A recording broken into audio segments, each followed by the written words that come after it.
yo'lda ketayotganimizda havasga kirib qoldik birinchi marta. Umuman chunki atrofimda havas yo'q, Maksim Gorkida ekan. И men qaranglar, bularda hammasi o'zi sariq tsvetda bo'lar ekan, mana bunaqa skipkada bo'ladi, lekin hammasi shunaqa. Nejniyni har doim men yogurtini ko'rganman, lekin pudingini ko'rmaganman. Bunda puding chiqarish. Qaranglar. Mana shuni yeb ko'ramiz uyda. Hammaga yana bir marta salom. Boya sizlar bilan birga magazinda olgan nejniy pudingni,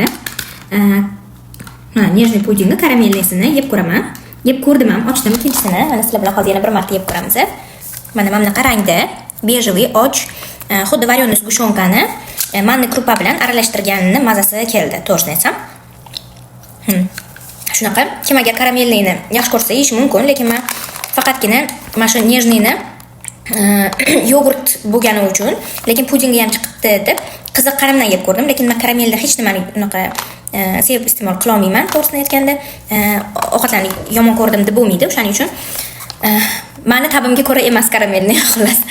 Xullas, kim agar pudinglarni yaxshi ko'rsa, o'zi umuman karamelli narsani yaxshi ko'rsa, shirinliklarni bemalol olib yeb ko'rishi mumkin.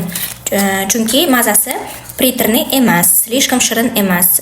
Xuddi aytganimdek, manniy kasha bilan varyonoy sgushyonkani birga aralashtirib krem qilasiz-ku, kremga o'xshagan maza.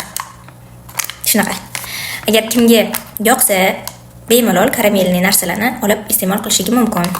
Keyingi obzorlarda ko'rishguncha, обязательно komment, repost, mashaqalar bo'lsa xursand bo'laman. Bye bye.